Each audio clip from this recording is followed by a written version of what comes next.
Back in January, I did a video about the 90s girl group TLC and how they were making an album using Kickstarter.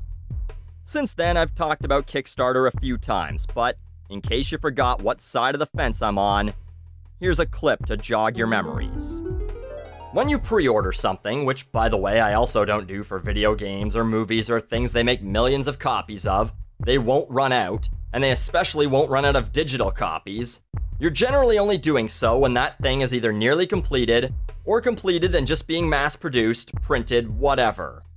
With this, you're pre-ordering something that, most of the time, doesn't even exist. In the case of this TLC album, they haven't recorded a note.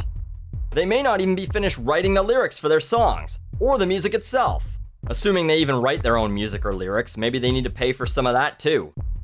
The other difference between crowdfunding and pre-ordering: if you pre-order a game from GameStop, Best Buy, whatever, and it never comes out, you get your money back. If you give money for this album, they reach their goal but it doesn't come out, you're shit out of luck. Fast forward to 11 months later, and the album hasn't come out. Their estimated delivery was September, and it's now November. Apparently, a few fans who were a little slow to notice finally realized, "Hey, that non-existent album I bought almost a year ago isn't out. What the fuck?"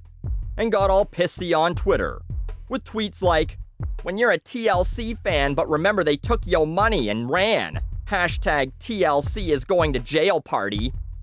TLC took y'all money like," and then a gif from the Jetsons, very clever. And one person tweeted T-Boz to ask, "T-Boz, where is my money? Y'all owe me $5 for that Kickstarter album." To which T-Boz replied, "Call Kickstarter and tell them yo give it back." I think she meant tell them to give it back. She's a little busy counting your 430 grand to worry about spelling. Another person said, "T-Bone," it's not her name, but whatever, "just give the people their money back or spit up the album, fam." Her response to that was, "Y'all sound ridiculous. We're in the damn studio recording it." They eventually pointed to an update on Kickstarter from late September that said the album had been pushed back to 2016 so they can finish the record the TLC way. Which apparently means collect nearly $500,000 from a bunch of idiots and then fuck around for a while, upsetting the few remaining fans you have left. But this idea that they stole your money or hashtag TLC is going to jail party, which I think some shitty blog started. Going to jail for what? For showing how stupid you are? They didn't steal anything. You intentionally gave them money for something that didn't exist and had a risk of never existing. That's what Kickstarter is.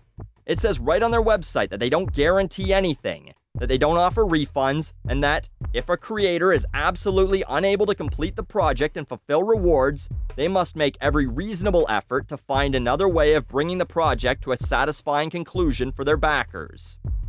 But if TLC can't finish this album, turns out the songwriters or producers or someone fucks them over, and they can't actually do it themselves because they don't write their own shit, and I'm gonna guess T-Boz and Chili aren't big Pro Tools users, and they already spent all the money on touring or jewelry or paying their mortgages or hiring a high priestess to try and resurrect their dead friend, guess what? Exactly what I said 11 months ago. You're shit out of luck. You got screwed by a Kickstarter or you had to wait longer than expected? Consider it a life lesson. Only buy shit that actually exists. Only spend your money on goods or services that you can actually take home from the store right then and there, or are in a warehouse ready to be shipped to you, or are guaranteed to exist with a way to get your money back. I can't believe that's a thing I actually have to tell actual human beings, supposedly the most intelligent species on the planet, but here we are.